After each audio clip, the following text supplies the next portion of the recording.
أعوذ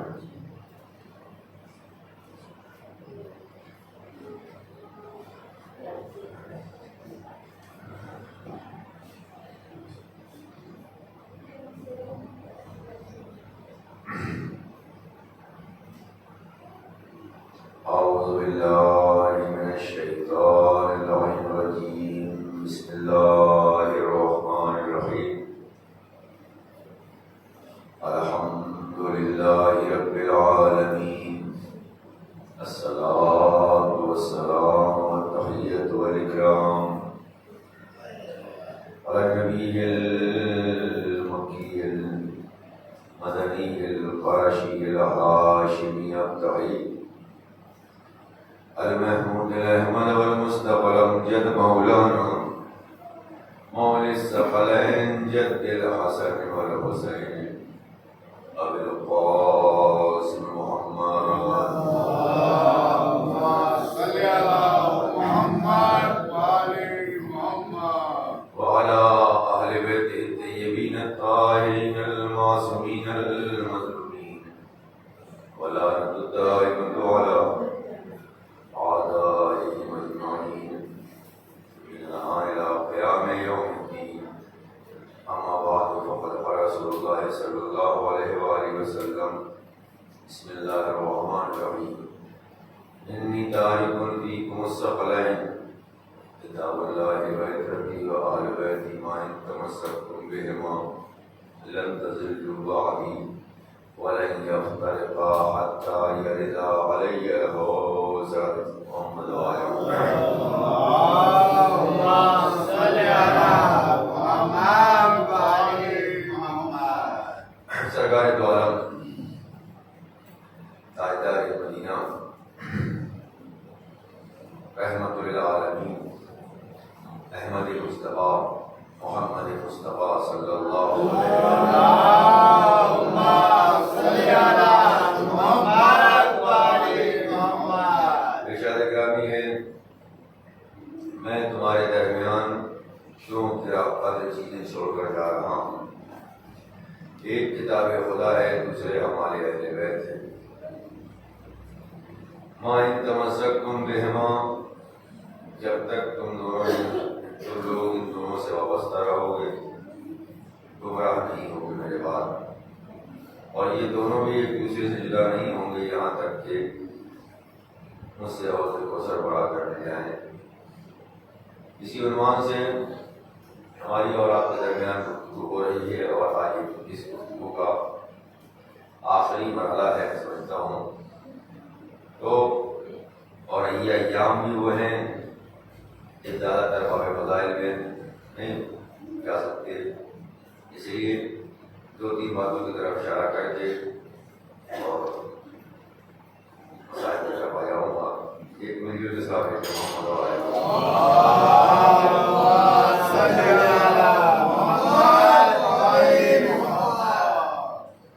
میں نے آپ کی خدمتوں میں عرض کیا ہے کہ حدیث ثقلین رسول اکرم کی وہ مشہور و معروف حدیث ہے کہ جس میں رسول اکرم نے ہماری نجات کا نسخہ دے دیا. اسی لیے اس حدیث کو حدیث نجات بھی کہتے ہیں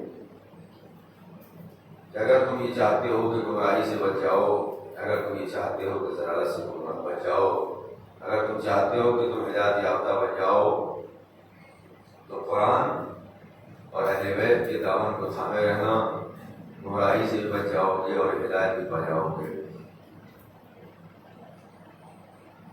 نہ قرآن کے بغیر انسان کا گزارا ہے، مسلمان کا گزارا ہے، نہ اہل بیت کے بغیر مسلمان کا گزارا ہے، نہ دنیا میں اور نہ آخرت میں.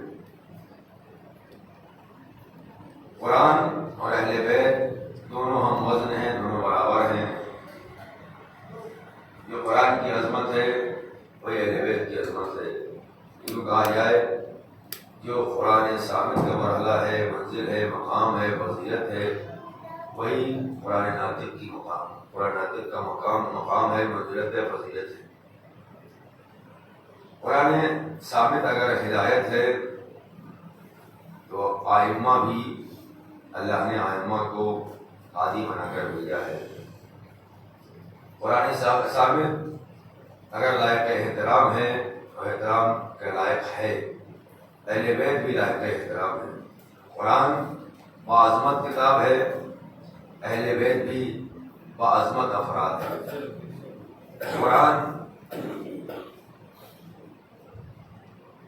بغیر طہارت کے چھوا نہیں جا سکتا۔ لا یمسہ الا المطہرون، قرآن کو طہارت کے بغیر مت چھو، مس مت کرو۔ اہل بیت کی محبت نجس قلوب میں نہیں آتی، پاکیزہ اور طیب قلوب میں آتی ہے۔ اگر قرآن یہ کہہ رہا ہے لا ریب فیہ، قرآن میں کوئی ریب نہیں ہے، کوئی نقص نہیں ہے، کوئی برائی نہیں ہے، اہل بیت کو بھی اللہ نے فرمایا انما یرید اللہ لیذھب عنکم الرجس اہل البیت ویطہرکم تطہیرا۔ اللہم صلی علی محمد وعلی محمد۔ قرآن میں شک و شبہ کی گنجائش نہیں ہے، اہل بیت میں بھی شک و شبہ کی گنجائش نہیں ہے۔ تقریبی گفتگو پچھلی 8-9 مجلسوں کا خلاصہ۔ اب جو ہے گفتگو آج بڑھانا ہے۔ یہ قرآن ہدایت ہے، اگر انسان کو قرآن کو چھوڑ دے اور اہل بیت کو چھوڑ دے تو نہ ہدایت پا سکتا ہے انسان اور نہ نجات پا سکتا ہے۔ یاد رکھیے گا عزیزو، قرآن اللہ کی وہ کتاب ہے کہ جس کو قلب پیغمبر پر اللہ نے نازل کیا، جبرائیل امین کے ذریعے سے نازل کیا۔ اب قرآن کے 2 نزول ہیں، ایک ہے یک بارگی قرآن نازل ہو گیا، اور ایک ہے تدریجن یعنی آہستہ آہستہ قرآن نازل ہوا۔ اب 2 باتیں ہو گئی، دونوں آپس میں ٹکرا نہیں ہیں۔ ایک طرف یہ کہا جا رہا ہے کہ ہم نے قرآن کو آہستہ آہستہ نازل کیا، دوسری جگہ ارشاد ہوتا ہے ہم نے قرآن کو شب قدر میں نازل کیا۔ ایک جگہ یہ کہہ رہا ہے کہ آہستہ آہستہ دھیرے دھیرے، دوسری طرف یہ کہا جا رہا ہے انا انزلناہ فی لیلۃ القدر، ہم نے قرآن کو شب قدر میں نازل کیا۔ ایک کتاب کے لیے، ایک کتاب کے نزول کے لیے 2 باتیں، ایک یہ کہ آہستہ آہستہ نازل کیا، دوسرے یہ کہ ہم نے قرآن کو شب قدر میں نازل کیا۔ تو اس کی توجیہ کیسے کی جائے گی، اس کی تشریح کیسے کی جائے گی؟ تو اب علماء نے بیان کیا، مفسرین نے لکھا قرآن کے 2 نزول ہیں، آہستہ آہستہ بھی قرآن نازل ہوا ہے اور یک بارگی بھی نازل ہوا ہے۔ اب وہ کہتے ہیں انا انزلناہ فی لیلۃ القدر، قرآن کو ہم نے شب قدر میں نازل کیا۔ یہ نزول جو ہے یہ نزول یک بارگی ہے، ایک ساتھ ہے، اور یہ نزول اس کے لیے یہی ملتا ہے کہ یہ لوح محفوظ پر قرآن کو یک بارگی نازل کیا گیا، ٹھیک ہے نا، قلب پیغمبر پر۔ اب جب دنیا میں آئے ہیں رسول اکرم اور 40 سال کا عرصہ گزر گیا، اس کے بعد قرآن کا نزول آہستہ آہستہ، اس کا سبب ہے، اس کا ریزن ہے۔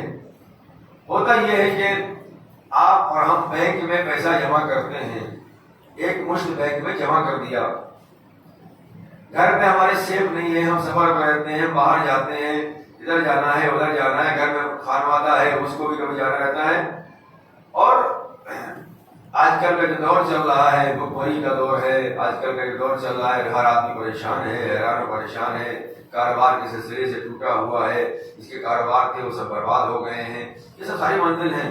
اب ظاہر سی بات کرائے بھی بڑھ گئے، کرایہ بھی بڑھ گیا تو انسان انسیف ہو گیا۔ بھائی پیٹ پالنا ہے انسان کو، پیٹ اپنے پیٹ کی پاپی پیٹ کا سوال ہے، ہم اپنے زبان میں بولتے ہیں نا پاپی پیٹ کا سوال ہے، نہیں وہ پاپی پیٹ کا سوال نہیں، جب ہم بھوک لگے گی تو کھانا ظاہر سی بات تلاش کیا جائے گا، کھانا ڈھونڈا جائے گا۔ اب جب روزگار اور روزی سے انسان پریشان ہے، اس کو پاس کاروبار نہیں ہے، تو ظاہر سی بات ہے پھر کرائے پڑھیں گے، کرائے پڑھیں گے تو ہم سیف نہیں ہیں، ہم نے وہ کیا کیا پیسہ جو ہمارے پاس تھا وہ ہم نے بینک میں جمع کر دیا۔ ہم دلیل کس بات کی دے رہے ہیں؟ قرآن دونوں نزول قرآن کے صحیح ہیں، ایک شب میں اور آہستہ آہستہ۔ اب کیا کرتے ہیں، آپ کے پاس جو پیسہ تھا اس کو جمع کر دیا بینک میں، اب آپ کو مثلا دوسرے دن 2000 روپے کی ضرورت پڑی، آپ بینک گئے 2000 روپے نکال لیے، اب تو جانے کی ضرورت بھی نہیں پڑتی ہے، اے ٹی ایم گئے کارڈ ڈالا نکال لیا، یعنی جتنی آپ کو ضرورت تھی اتنا نکال لیا۔ پیسہ ہمارا سیف بھی ہے اور ضرورت کے وقت ہماری ضرورت پوری بھی ہو رہی ہے، ٹھیک ہے۔ قرآن کے بھی ایک بار کی نزول جو ہے وہ لوح محفوظ کا نزول ہے، لیکن یہ جو کہا جا رہا ہے کہ آہستہ آہستہ نازل ہوا، اب یہ آہستہ آہستہ نازل ہونے میں بھی یہ مسئلہ ہے کہ رسول کے اوپر اگر ایک بار یہ قرآن اللہ نازل کر دیتا، ایک بار دفعہ قرآن نازل کر دیتا اور یہ بار بار ابراہیم امین کو نہ بھیجتا، تو طرح طرح کے لوگ تھے، وہ یہ کہتے ہیں کہ جب رسول اپنے خاندان کی بات کرتے ہیں تو اچھی اچھی آیتیں سناتے ہیں، جب ہماری بات کرتے ہیں تو غضب کی عذاب کی آیتیں سناتے ہیں۔ تو اللہ نے کہا میرے حبیب کو یہ تانا سننا نہ پڑے، اس لیے قرآن کو جیسی ضرورت پڑتی گئی دنیا میں اس اعتبار سے اللہ قرآن کو نازل کرتا گیا، تاکہ کوئی یہ نہ کہہ سکے کہ جب ہماری باری آتی ہے تو عذاب کی آیتیں سناتے ہیں، جب اپنی باری آتی ہے تو رحمت کی آیتیں سناتے ہیں۔ اسلام محمد آل محمد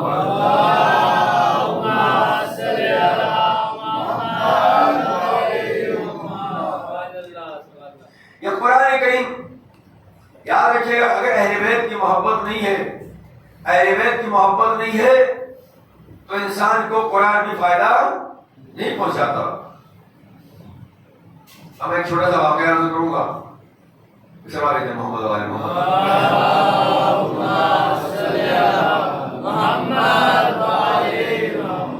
ایک روز مولا کائنات نماز فجر کے لیے، نماز صبح کے لیے خمر کے ساتھ مسجد جا رہے ہیں۔ مسجد جب جا رہے ہیں تو راستے میں ایک گھر کی چھت سے، یعنی گھر کی منزل سے ایک قاری قرآن، بہترین لہن، بہترین آواز، بہترین قرآن کے ساتھ قرآن کی تلاوت کر رہا ہے۔ اب آپ اندازہ کر سکتے ہیں کہ اتنی اچھی آواز تھی، اتنا اچھا لہن تھا کہ قمر کو یہ آواز پسند آئی۔ ساتھ میں کس کے ہیں؟ علی کے ساتھ ہیں، مولا علی آگے ہیں، قمر پیچھے ہیں۔ جب قمر نے وہ آواز سنی تو قمر کو اچھی لگی، قمر ٹھہر گئے، علی تھوڑا آگے بڑھے۔ احساس ہوا قمر رک چکا ہے، آواز دی قمر کا جی مولا کہ یہ تم قرآن کی تلاوت سن رہے ہو، یہ قاری جہنم میں جائے گا۔ قاری کیا ہے؟ جہنم میں جائے گا۔ مولا کا قول تھا ہم اور آپ تھوڑی ہیں، مولا کچھ کہتے ہیں ہم کرتے کچھ ہیں، مولا کچھ کہتے ہیں ہم کرتے کچھ ہیں۔ وہ قمر تھا، اتنا یقین تھا قمر کو کہ مولا نے کہا ہے تو یہ جہنم میں جائے گا۔ مولا قمر سے چل دی، مولا کے پیچھے پیچھے مسجد میں پہنچے، نماز ہوئی، نماز کے بعد مولا خطبہ دینے لگے۔ قمر نے کیا کیا کہ جوتیاں اٹھائیں اور چپکے سے مسجد باہر، کہ علی نے جب کہا ہے جہنم میں جائے گا تو جائے گا، لیکن وجہ کیا ہے، ریزن یا سبب کیا ہے؟ گئے اور جانے کے بعد جوتیاں اٹھائیں اور اسی طرح جہاں سے آئے تھے، جہاں سے آواز آ رہی تھی وہاں گئے، دیکھا وہ قرآن کی تلاوت کر کے فارغ ہو چکا ہے اور گھر سے باہر نکل رہا ہے۔ سلام کیا تو قمر نے کہا بھائی ماشاء اللہ، اللہ نے آپ کو بہت اچھی آواز دی ہے، بہت اچھا ہے، بہت اچھی تلاوت کرتے، بہت اچھی تلاوت کرتے، اللہ کا شکر ہے، اللہ کا شکر ہے۔ قمر نے پوچھا یہ بتاؤ تم علی کو جانتے ہو؟ علی کو جانتے ہو؟ کہاں علی کو جانتے ہو؟ وہ بھی تو ہمارے جیسا انسان ہے۔ کیا کہا؟ خبر سمجھ گیا، 110% یہ جائے گا، ہمارے جیسا انسان ہے۔ کہا ان کی فضیلتیں، کہا فضیلتیں کیسا، ہمارے جیسی تو ہے، ہمارے جیسے کھاتے ہیں پیتے، جو رسول اللہ کے بعد گایا تھا نا، کیا کیسے بشر ہے کیسے انسان۔ قمر سمجھ گیا کہ یہ 100%، اس میں کوئی شک نہیں ہے۔ قمر کو پہلے ہی یقین تھا لیکن تاکہ دنیا کے سامنے یہ بات واضح ہو جائے علی نے کہا ہے تو اس کے پیچھے سبب کیا ہے؟ سبب کیا ہے؟ بات ہو گئی، کھمبر چلے گئے، وہ بھی چلا گیا۔ اب کھمبر نے سوچا کہ جلدی سے جوتیاں رکھ دوں، مجمع میں انٹر ہو جاؤں۔ جیسے کھمبر نے جوتیاں لی اور مجمع کے اندر گھسے، اور علی نے روک دیا۔ کھمبر کہاں گئے تھے؟ کھمبر کہاں گئے تھے؟ اب ظاہر سی بات ہے ایسا سوال کر لیا جائے اور کھمبر سے سوال کر لیا تو کھمبر پہ بس ہوتا نا کہ کوئی سوال کرتا ہے جو کوئی ہڑبڑاہٹ میں ہمارا بس کیا کھمبر میں نے جو کہا تھا کہ یہ قاری جہنم میں جائے گا اس کا سبب جانتے ہو کیا ہے؟ کہا مولا آپ سے سننا چاہتے ہیں۔ کہا پوچھا ہے اس سے؟ کہا ہاں۔ کیا پوچھا؟ کہا میں نے پوچھا تو علی کو پہچانتے ہو، علی کی فضیلت کے قائل ہو؟ اس نے یہی کہا تھا کہ علی بھی تو ہم جیسا ہے۔ کہا کھمبر سنو، جہنم میں کیوں جائے گا؟ کیونکہ روایت اور احادیث میں بھی ہے نہ معلوم کتنے قاریان قرآن ہیں جو جہنم میں جائیں گے۔ ٹھیک ہے، اور سبب کیا ہے، وجہ کیا ہے بتا، مولا بتا رہے ہیں۔ کہا کھمبر میں نے اس کی آواز آج دوسری مرتبہ سنی ہے۔ ایک مرتبہ میں نے آواز کب سنی تھی؟ جب اللہ نے روحوں کو خلق کیا عالم ارواح میں، عالم لاہوتی میں، عالم ملکوتی میں۔ جب اللہ نے روحوں کو خلق کیا تو ہر روح سے اپنی توحید کا اقرار لیا تھا، رسول اللہ کی رسالت کا اقرار لیا تھا اور ہماری ولایت کا اقرار لیا تھا۔ کھمبر جب اس کی باری آئی تھی اور اس کی روح سے جب اعتراف کیا گیا، وہ لیا گیا، عہد دیا گیا کہ لا الہ الا اللہ کہو، اس نے لا الہ الا اللہ کہا تھا، محمد رسول اللہ کہو، محمد رسول اللہ کہا تھا، لیکن جب میری ولایت کی باری آئی تھی تو یہ خاموش رہا تھا۔ کھمبر میں نے پہلی مرتبہ آواز وہاں سنی تھی، آج دوسری مرتبہ میں سن رہا تھا، اس لیے میں نے بتایا کہ یہ جہنم میں جائے گا، کیونکہ جو بھی علی کی ولایت کو نہیں مانے گا کچھ بھی کر لے جنت کی خوشبو بھی محسوس نہیں کر سکتا۔ اشرف محمد علی محمد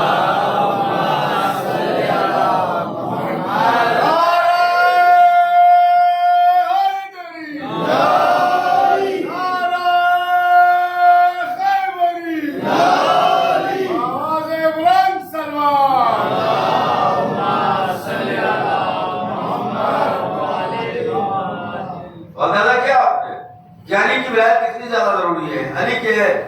اہل بیت جو رسول دو چیزیں چھوڑ کے گئے ہیں، کتاب اور اہل بیت۔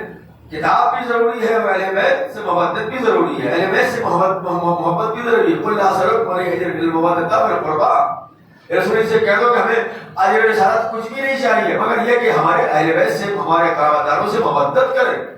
محبت الگ ہے، محبت الگ ہے، وہ پھر کسی موقع پہ اشارہ کیا جائے گا، کسی وقت نہیں۔ علی اس ذات کا نام ہے عزیزو کہ بغیر ولایت علی کے انسان جنت کی خوشبو بھی نہیں سونگھ سکتا،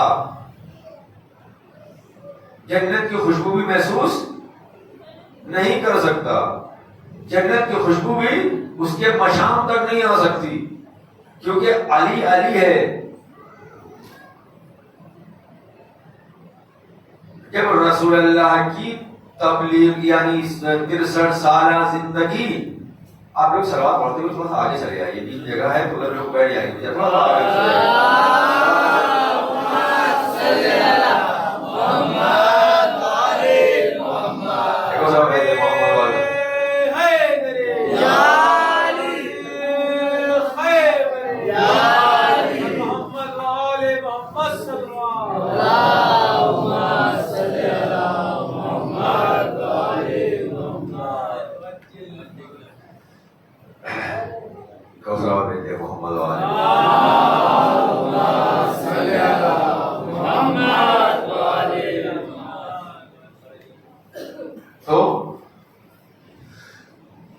جنت کی خوشبو بھی علی کا منکر سونگھ نہیں سکتا۔ سی جائے کہ جنت میں جانے کی تو بہت دور کی بات ہے۔ قرآن میں، قرآن صامت میں نبیوں کا ذکر ہے، نبیوں کی فضیلتوں کا ذکر ہے، نبیوں کے معجزات کا ذکر ہے۔ اگر نبیوں کے معجزات کا ذکر قرآن کریم میں ہے تو نبی کے بعد کوئی ایسا ہونا چاہیے تھا جو نبی کے معجزات کو دکھا سکے، بتا سکے۔ ایک اور واقعہ اس کے بعد آپ کو مسئلہ دے دوں گا میں، کیونکہ باب فضائل میں یہ واقعہ عرض کر رہا ہوں، اس لیے آپ اسی اعتبار سے سنیے گا۔ رسول اللہ کی ایک حدیث ہے، علماء امتی افضل من انبیاء بنی اسرائیل، میری امت کے علماء، میری امت کے عالم بنی اسرائیل کے نبیوں سے افضل ہیں۔ میری امت کے علماء، میری امت کے عالم کس سے؟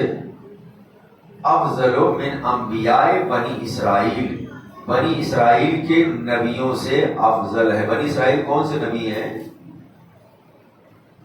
موسیٰ، داؤد، عیسیٰ، انبیاء بنی اسرائیل، موسیٰ، داؤد، حضرت اسماعیل،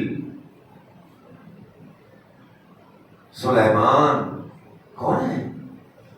انبیاء بنی اسرائیل، بنی اسرائیل کے نبی ہیں۔ اللہ نے ان کو بنی اسرائیل کے لیے بھیجا تھا، اور رسول اللہ کیا کہہ رہے ہیں؟ میری امت کے عالم بنی اسرائیل کے نبیوں سے افضل ہیں۔ بتائیے، ذرا سوچ کے بتائیے، موسیٰ سے آپ نے کسی عالم کو دیکھا یہاں پر دنیا میں جو موسیٰ کے جو معجزات ہیں وہ رکھتا ہو؟ کوئی ایسا عالم دیکھا جو اللہ سے کلام کرے اور جواب فوراً مل جائے؟ پر رسول کی حدیث مانیں یا ہم یا اپنے حالات کو دیکھ رہے ہیں وہ مانیں؟ کیا کیا جائے؟ کہ رسول سچا ہے، رسول سچا ہے، اس کی سچائی میں شک مت کرنا، کیونکہ قرآن نے اس کو ان کو صادق کہا ہے۔ سچائی میں شک کیا تو اسلام سے باہر، انسانیت سے باہر۔ تو پھر آپ اس حدیث کی تشریح کیسے کریں گے کہ آپ نہیں سمجھے؟ علماء بنی امتی سے مراد ہم جیسے یا جو آج جو علماء ہیں وہ نہیں ہیں۔ علماء بنی اسرائیل، میں وہی بتانا چاہ رہا ہوں، علماء بنی اسرائیل سے افضل کون سے علماء ہیں؟ رسول کی امت کے علماء۔ یہ حدیث بنی اسرائیل کی قوم کے عالموں تک پہنچی، انہوں نے جب حدیث دیکھی تو ان کو تعجب ہوا کہ یار یہ کیسے ہو سکتا ہے کہ موسیٰ سے افضل کوئی عالم ہو، عیسیٰ سے افضل کوئی عالم ہو، جناب داؤد سے افضل کوئی عالم ہو، اسماعیل پیغمبر سے کوئی افضل عالم ہو۔ تو چلو بھائی اس حدیث کی تشریح کے لیے مدینے چلتے ہیں۔ 3 لوگ چلے، موسیٰ کی قوم کا عالم، داؤد کی قوم کا عالم اور عیسیٰ کی قوم کا عالم، 3 عالم، یہ سب انبیاء بنی اسرائیل کے علماء ہیں۔ کس حدیث کی تشریح کے لیے جا رہے ہیں؟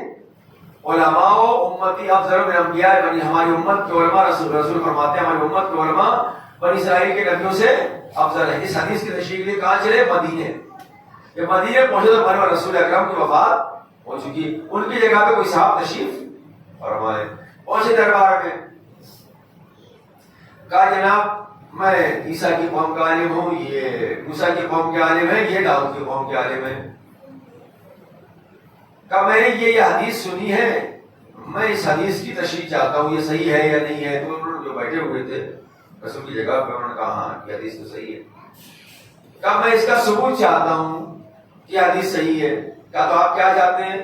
کہا دیکھیے یہ موسیٰ کی قوم کا عالم ہے، میں عیسیٰ کی قوم کا عالم ہوں، یہ داؤد کی قوم کا عالم ہے۔ ہم یہ چاہتے ہیں جب افضل ہے ہمارے نبیوں سے تمہاری قوم کے علماء، رسول نے فرمایا امت کے علماء، تو میرے نبی کا معجزہ جو رکھتا تھا وہ تمہارا عالم کر کے دکھائے تب میں مانوں گا۔ بات پہنچی، یعنی اگر موسیٰ کا معجزہ ایسا تھا تو تمہاری رسول کی امت کا عالم ایک لکڑی کو اژدہا بنا کے دکھا دے۔ عیسیٰ کی قوم کا معجزہ یہ تھا کہ مردے کو ٹھوکر مارتے تھے، قوم باذن اللہ مردہ کھڑا ہو جاتا تھا۔ اگر رسول کی امت کا کوئی عالم انبیاء بنی اسرائیل سے افضل ہے تو وہ مردے کو زندہ کر کے دکھائے۔ داؤد کا معجزہ یہ تھا کہ لوہے کو نرم کر لیتے تھے۔ اگر رسول کی امت کا کوئی عالم انبیاء بنی اسرائیل سے افضل ہے تو لوہے کو نرم کر کے دکھائے۔ اب آپ سمجھیے گا پہنچے غلط جگہ تھے یا نہیں تھے؟ ویسے انہوں نے کہا رسول کی حدیث صحیح ہے لیکن ہم اس کو نہیں کر سکتے، دربار سے باہر ہو جاؤ، بھگا دیا۔ راستے میں ایک علی کا دیوانہ دیکھا یہ تو عیسیٰ کے قوم کا عالم ہے، موسیٰ کے قوم کا عالم، یہ تو علماء لگ رہے ہیں. سلام دعا ہوئی. کہا بھائی آپ کہاں گئے تھے؟ کہا چھوڑیے صاحب کہاں گئے تھے. اور ہوتا یہ کہ جواب نہیں ملتا ہے انسان کو. کسی مجھ سے کوئی سوال کرے اور میں جواب نہ دے پاؤں، میں کہہ دوں نہیں چلو ہم جواب نہیں دیں گے، تو انسان ہو سکتا ہے تھوڑی دیر کے لیے احترام میں خاموش ہے، اس کے بعد جو ہے کیسا آدمی ہے، کیسا عالم ہے، صحیح سے بات بھی نہیں کرتا، صحیح سے جواب بھی نہیں دیا، اور بعد میں نکل گئے تو انہوں نے دیکھ لیا. کہاں گئے تھے؟ کہا میں دربار میں گیا تھا. کہا کہ چھوڑیے صاحب آپ کہاں لگے ہیں؟ گیا تھا میں، میری آیت پوری نہیں ہوئی، میں جو سوالات تھے کہا کیا بات کیا ہے؟ اب وہ کہتا ہے کہ میں نے یہ ایسا سنا ہے کہ رسول اکرم نے یہ فرمایا ہے کہ میری امت کے عالم بنی اسرائیل کے نبیوں سے افضل ہیں. اچھا، تو کہا میں جواب لینے کے لیے گیا تھا مگر انہوں نے جواب تو نہیں دیا، مجھے بھگا اور دیا دربار سے. تو انہوں نے کہا چلو میرے ساتھ چلو، میں تمہیں رسول کی امت کے عالم سے ملاتا ہوں. کون کہہ رہا؟ علی کا دیوانہ. عالم کتنے ہیں؟ 3. موسیٰ کی قوم کا، عیسیٰ کی قوم کا اور داؤد کی قوم کا. تینوں اپنے نبی کا معجزہ دیکھنا چاہ رہے ہیں، تینوں اپنے نبی کا معجزہ دیکھنا چاہ رہے ہیں. اب یہ علی کا دیوانہ ان کو لے کے ایک باغ میں گیا. دیکھا ایک شخص ہے پسینے سے شرابور ہے، بیلچہ کاندھے پہ رکھے ہوئے ہے. اس کو دیکھ رہے ہو کون ہے؟ کہا یہی رسول کی قوم کا عالم ہے، رسول کی امت کا عالم یہی ہے. آپ یہ سوچنے لگے جب وہ جواب نہیں دے پایا تو یہ مزدور کیا جواب دے گا؟ وہ تو تختے پر بیٹھے، رسول کی جگہ دعویٰ یہ ہے رسول جانشین ہے، تختے پر بیٹھے. تو یہ جانشین نہیں دے گا، رسول کی معرفت تو تھی نہیں. جانشین جب رسول جانشین جواب نہیں دے پایا تو یہ کیا جواب دیں گے؟ لیکن چونکہ لے کے آئے تھے، پہنچے قریب، سلام دعا جو بھی سلسلہ جو ہوتا ہے وہ اس طریقے سے احوال پرسی ہوئی. کہا یہ کیا چاہتے ہیں؟ کہا مولا یہ اصل میں رسول اللہ کی ایک حدیث ہے، علماء امت افضل من انبیاء بنی اسرائیل. میری امت کو علماء رسول نے فرمایا نبی بنی اسرائیل کی نبیوں سے افضل ہے. تو کیسے تعجب کی کیا بات ہے افضل؟ علی نے فرمایا ہے افضل، افضل ہے، تعجب کی کون سی بات ہے؟ تو وہ لوگ بولے کہ ہم یہ چاہتے ہیں کہ جو میرے نبی کا معجزہ ہے محمد کی امت کا عالم وہ معجزہ کر کے دکھائے. محمد کی امت کا عالم کو معجزہ کر کے دکھائے. ایک مرتبہ شما کہتے ہیں محمد والے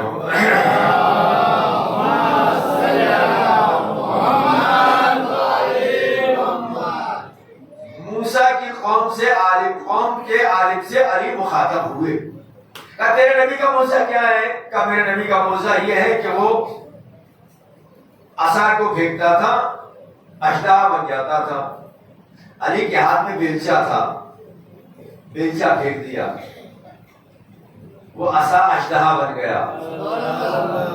اب علی کیا فرماتے ہیں اس عالم سے؟ اس کو اٹھا لے، وہ اشدہا بن گیا تھا نا، اٹھا لے. تو یہ ڈرا، یہ خوف ہوا. علی نے فرمایا کل تیرا نبی بھی اشدہے سے پیچھے ہٹا تھا، آج تو بھی پیچھے ہٹ رہا ہے. اسرا لیتے محمد را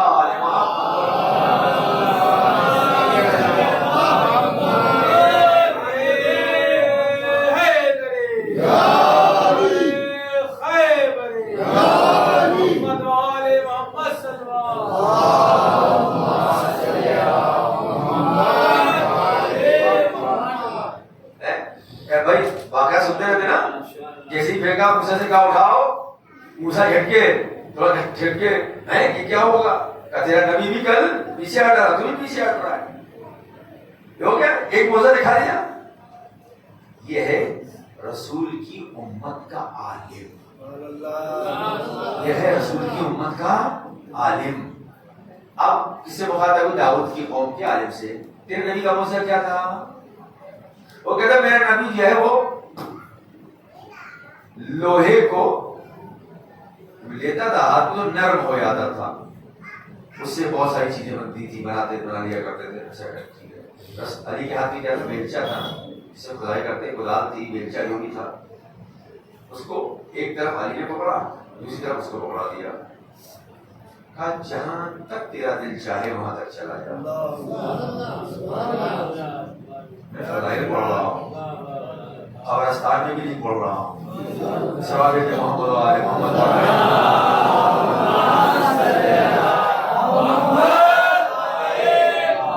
حامد آ رہی ہو گیا. علی کے مظاہر تو ہوئے ہیں، بردہ بھی بول اٹھتا ہے بھائی.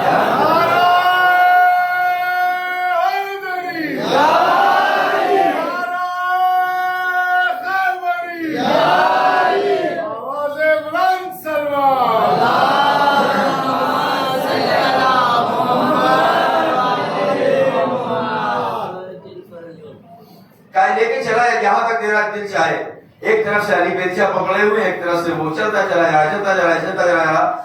جب وہ تھک گیا، دیکھو یہ ہے علی کا کمال، علی کا معجزہ، علی کا اعجاز.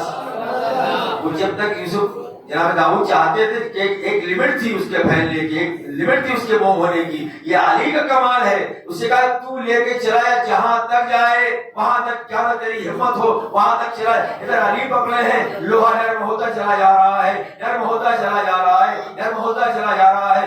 سامنے والا تھک گیا، علی کا معجزہ ختم نہیں ہوا. صلوات محمد علی محمد.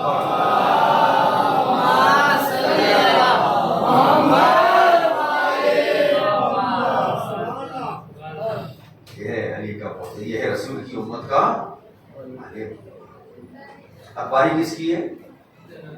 جملہ پہلے ہی بول دیا میں نے. عیسیٰ کا معجزہ کیا تھا؟ مردے کو زندہ ہو کے سن رہے ہیں نا آپ لوگ. ایک اور سلام کہتے محمد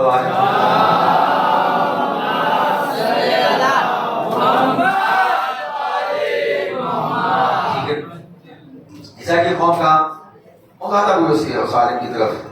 تیرے نبی کا معجزہ کیا ہے؟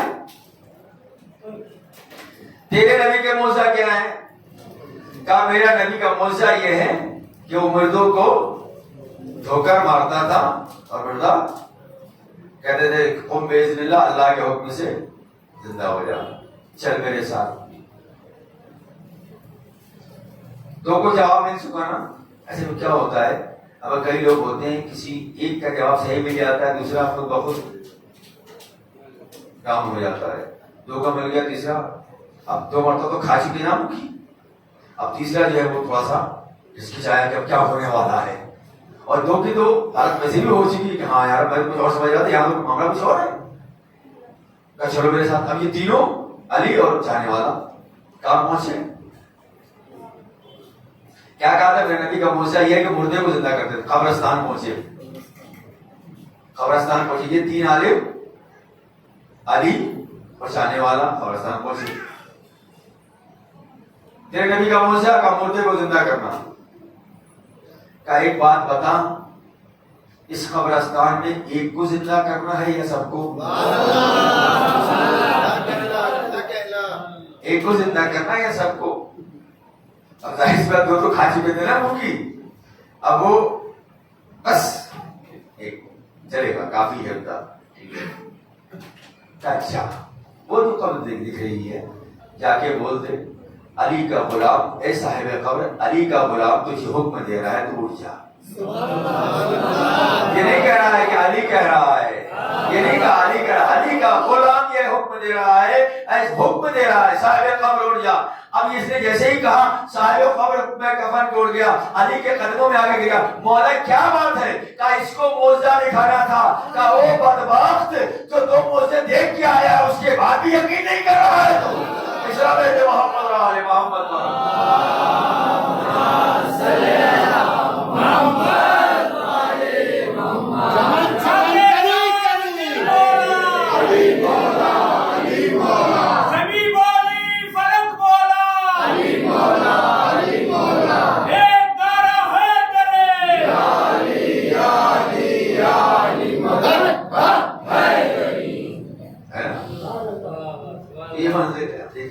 یہ قرآن ثابت ہے، یہ قرآن ناطق ہے.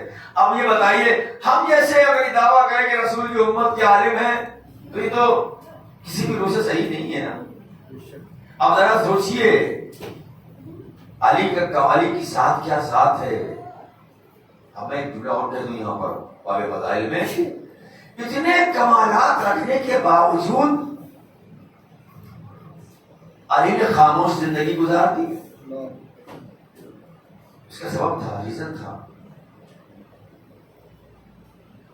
قرآن اہل بیت کے فضائل بیان کر رہا ہے اور علی خاموش زندگی گزار رہے ہیں. جو دور حکومت دوسروں کے پاس تھا، گوشہ نشینی زندگی گزار رہے ہیں. قرآن فضائل بیان کر رہا ہے تاکہ اگر انسان اہل بیت سے محبت کرے تو دل سے محبت کرے. اس لیے قرآن فضائل بیان کر رہا ہے.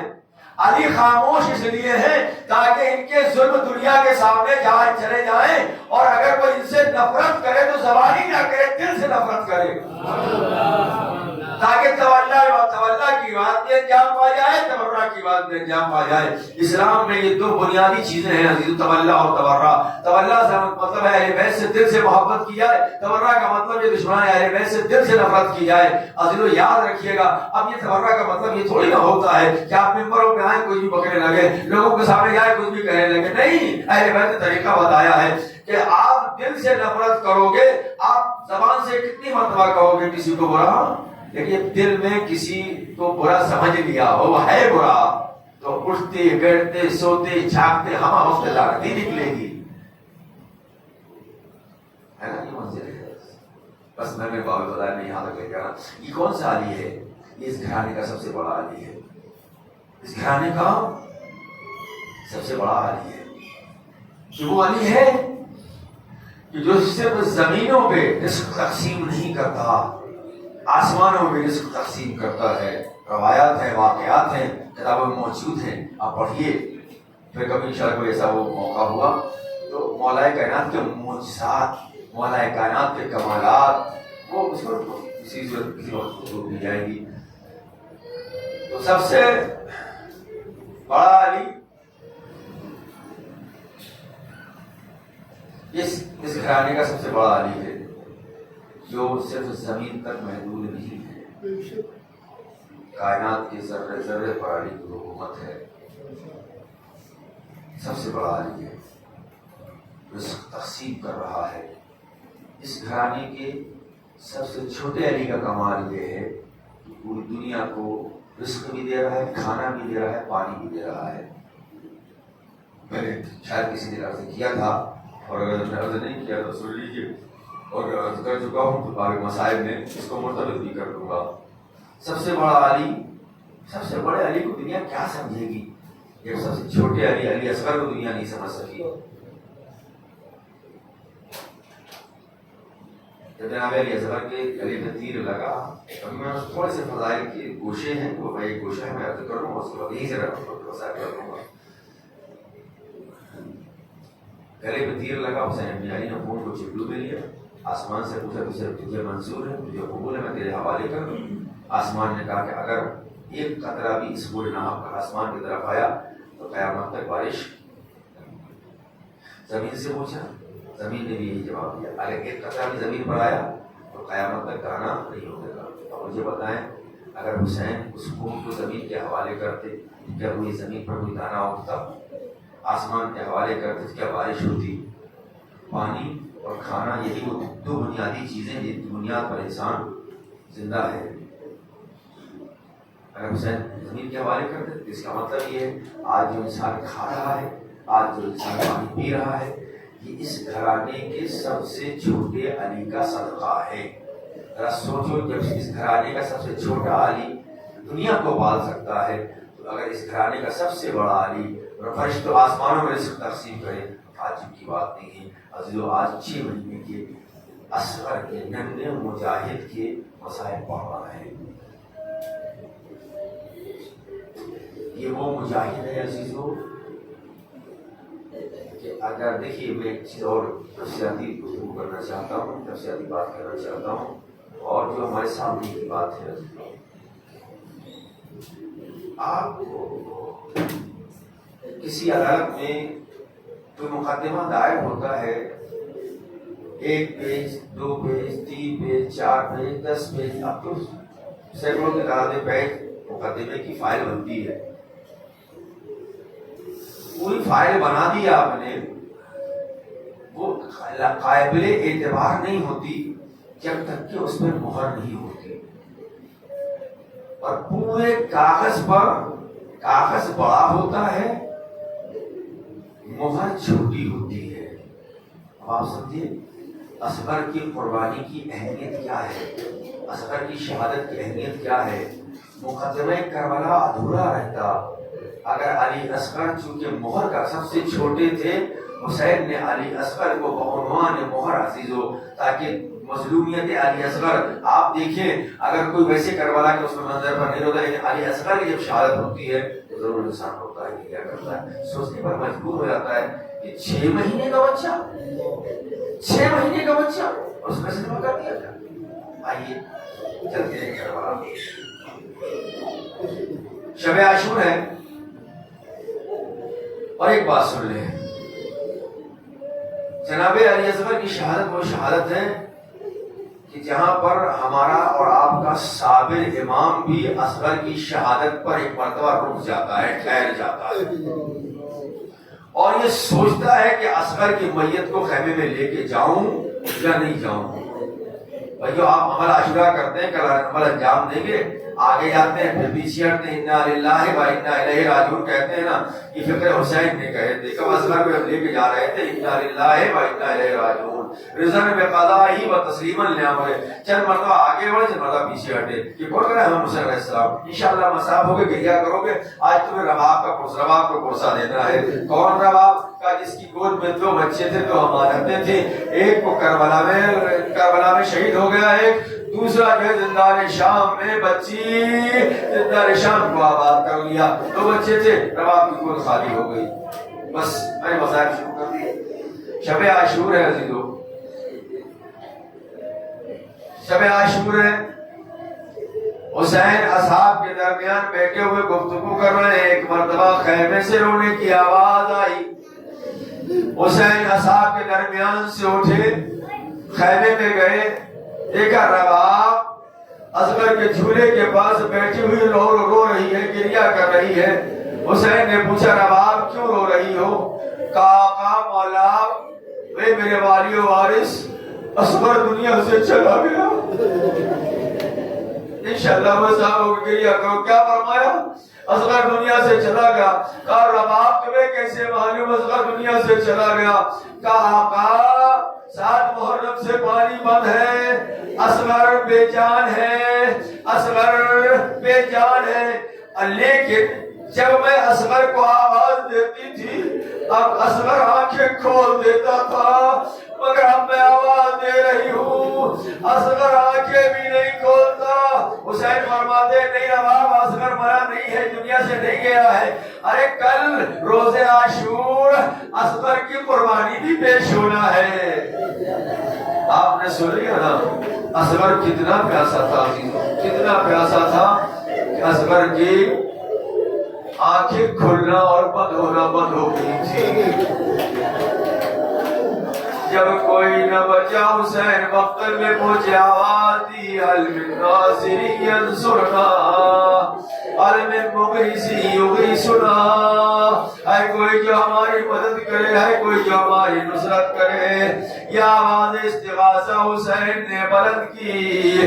جیسے یہ آواز استغاثہ حسین نے بلند کی، ایک مرتبہ خیموں سے رونے کی آواز آئی. حسین پلٹے. انشاءاللہ مساء ہوگے، گریہ کرو گے، گھٹ گھٹ کے نہ رونا. مجھے معلوم ہے کل تم نے جلوس نکالا، مجھے معلوم ہے کل تم نے ماتم کیا، ارے رات میں ماتم کیا ہوگا، مغرب سے پہلے تھک گئے ہوگے، تھک گئے ہوگے، تھک گئے ہوگے. لیکن یہ تھکنے کے دن نہیں ہے عزیزو، اس لیے کہ آج تو 9 محرم الحرام ہے، کل روز عاشور ہے.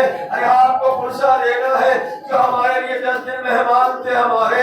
ارے اس کے بعد فاطمہ الزہرا بھی مجلس میں ہوگی، ارے رباب بھی مجلس میں ہوگی، حسین بھی مجلس میں ہوگی، ارے سکینہ بھی مجلس میں ہوگی. بلند آواز سے رونا، بلند آواز سے رونا، گریہ کرنا تاکہ ہم اپنا پرسہ سیدہ کی خدمت میں پیش کر سکیں. عزیزو لو، حسین نے آواز دی، اصغر نے اپنے آپ کو جھولے سے گرا دیا. حسین پلٹنے کے بعد آواز دیتے ماجائی زینب کیا بات ہے، میری زندگی میں رونے کا سوال کیسا ہے؟ کہا ماجائے حسین اصغر نے اپنے کو جھولے سے گرا دیا ہے. حسین فرماتے ہیں بہن اصغر کو مجھے دے دو، میں اس کا مقصد سمجھ گیا. اب میں کوئی تفصیل نہیں پڑھوں گا عزیزو. حسین نے اصغر کو لیا، چاہتے ہیں کہ مقتل کی طرف جائیں. ایک مرتبہ حسین رباب فرماتی ہے اے میرے والی و وارث چند لمحوں کے لیے اصغر کو مجھے دے دیجیے. حسین نے اصغر کو رباب کو دیا. رباب اصغر کو لے کے خیمے میں گئی، ایک لمبا سبز کرتا پہنایا اور کان میں کچھ کہتے ہوئے واپس لے کے آئی. حسین نے پوچھا رباب تم نے اصغر کے کان میں کیا کہا؟ میں وصیت عرض کر رہا ہوں، میں اس ختم کر دوں گا۔ اے رباب تم نے اصغر کے کان میں کیا کہا؟ رباب فرماتی ہے اے میرے والی و وارث، میں نے اصغر سے یہی کہا بیٹا ابھی تم دادی کے پاس جاؤ گے، دادی ذرا سے شکایت نہ کرنا کہ ماں نے پانی پلا کر نہیں بھیجا۔ اے بیٹا میں ہاجرہ سے کم نہیں ہوں مگر کیا کروں پانی نہیں ہے۔ دوسری وصیت فرمائی اے بیٹا علی اصغر ابھی تم جاؤ گے، دادی تمہیں جانے کو سر سے سیراب کرے گی۔ اے بیٹا پانی پینے میں جلدی نہ کرنا، اس لیے کہ ابھی سارے حسین کے اصحاب حسین کے منتظر ہیں، جب تک حسین نہیں پہنچ جاتے کوئی پانی نہیں پیے گا۔ ہاں آوازیں بلند ہو گئی، جزاکم اللہ خیر الجزاء، اللہ تمہیں کوئی غم نہ دے، اللہ تمہیں کوئی غم نہ دے۔ اے میری ماں بہنوں تمہاری گودیاں آباد رہے، تمہارے بچے سلامت ہیں جو قید و بند کی سختیوں میں ہو، اللہ ان کو آزادی مرحمت فرمائے۔ یہ سال ماہ محرم الحرام عزیزو، ہم اس طریقے سے آزاداری نہیں کر سک رہے ہیں جیسے ہم کے آزاداری ہمارے ساتھ ادا کرتے تھے۔ معبود پروردگار ماننے والے اس ادا کو قبول فرما، ان آوازوں پر رحمت نازل فرما، یہ جو آنکھوں آنسوؤں سے نکل رہے ہیں ان آنکھوں میں بصیرت و بصارت عنایت فرما۔ بارنا معبود ہمارے آنسوؤں کو رومال سیدہ میں جگہ مرحمت فرما۔ ایک مرتبہ رباب کہتی ہے، بس وصیت سنو کہ نا، وصیت سننا ہے نا۔ ایک مرتبہ رباب کہتی ہیں اے میرے والی و وارث میں نے اصغر سے ایک وصیت اور کی۔ کب کہا کیا؟ کب میں نے اصغر سے کہا بیٹا اصغر جب تک تمہارے بابا کے اصحاب زندہ تھے، جب تک تمہارے بابا کے آئزہ زندہ تھے، علی اکبر زندہ تھے، عباس زندہ تھے، قاسم زندہ تھے، جب تک تو تب تک تمہارے بابا پر ایک زخم نہیں لگا ہے۔ یاد رکھنا اگر تمہاری زندگی میں اگر تمہارے بابا پر زخم لگ گیا تو ماں دودھ نہ بخشے گی۔ لو عزیزو یہ وصیت کی اسے اصغر سے مانے۔ اصغر کو حسین لے کے مقتل میں پہنچے، طلب آب کیا، جب طلب آب کیا ایک مرتبہ عجیب و غریب منزل ہے۔ ایک مرتبہ ہرقلہ نے جب اصغر نے زبان کو سوکھے ہونٹوں پھیرنا شروع کیا تو فوج اشقیہ میں تراتب برپا ہو گیا۔ ہرقلہ کو آواز دی گئی، ہرقلہ نے تیر چلے کمان میں جوڑا۔ اگر ہو سکے تو ایک سیکنڈ کے لیے 2 منٹ، 2-4 سیکنڈ کے لیے میری طرف دیکھ لینا۔ عزیزو جس تیر سے ہرقلہ نے علی اصغر کو نشانہ بنایا تھا آپ نے سنا وہ 3 بھار کا تیر تھا، 3 بھار کا تیر تھا۔ اور سنو گے جس تیر سے اصغر کو نشانہ لیا گیا ہے اس تیر کا وزن اصغر سے زیادہ تھا، اس تیر کا وزن اصغر سے زیادہ تھا۔ اور اس تیر سے اونٹوں کو نہر کیا جاتا تھا، جانوروں کے لیے تیر استعمال ہوتا تھا، جانوروں کے لیے تیر استعمال ہوتا تھا۔ 3 بھار کا تیر، اب اندازہ کیجیے اس طریقے سے 3 بھار کا تیر اور ننھی سی گردن۔ اللہ اکبر۔ ماں نے کیا وصیت کی تھی؟ بیٹا اصغر تمہاری زندگی میں اگر تمہارے بابا پر زخم آ گیا تو ماں کبھی معاف نہیں کرے گی۔ ماں کی وصیت یہ ہے۔ اور چلے کمان میں تیر کون سا ہے؟ 3 بھار کا تیر ہے۔ عزیزو ایک مرتبہ ہرقلہ نے نشانہ لیا، ہاتھ لرزا، تیر گر گیا۔ اس سے کہا گیا کیا بات ہے، تو کہ ہمارے لشکر میں سب سے اچھا تیر انداز ہے، یہ ہاتھ کیوں لرز رہا ہے؟ ایک مرتبہ وہ کہتا جو میں دیکھ رہا ہوں وہ تم نہیں دیکھ رہے۔ کہا تم کیا دیکھ رہے ہو؟ قریب بلایا، کہا دیکھو جب تیر کو چلے کمان میں جوڑا تو کیا دیکھا؟ تیرے خیمہ پر ایک بچی سر پہ قرآن رکھے ہوئے ہیں، ایک کہہ رہی ہے اور بولا یہ کیا غضب کر رہا ہے، ارے میرا بھیا بہت چھوٹا ہے، تیر نہ چلا۔ اللہ اکبر۔ جزاکم اللہ خیر الجزاء، جزاکم اللہ خیر الجزاء۔ ایک مرتبہ تیر کو آپ نے سن لیا کیسا تیر تھا، اور بولا نے تیر کو چلایا، بچہ باپ کے ہاتھوں پر تھا، تیرے خیمہ پر ماں کھڑی تھی، آواز دی بیٹا اصغر تیر بلندی پر ہے تو بابا کے ہاتھوں پر ہے۔ ایک مرتبہ بچہ ہمکا، تیر کو گردن پر لیا۔ ارے اصغر کا گلا چھنا نہیں ہے، اصغر کا گلا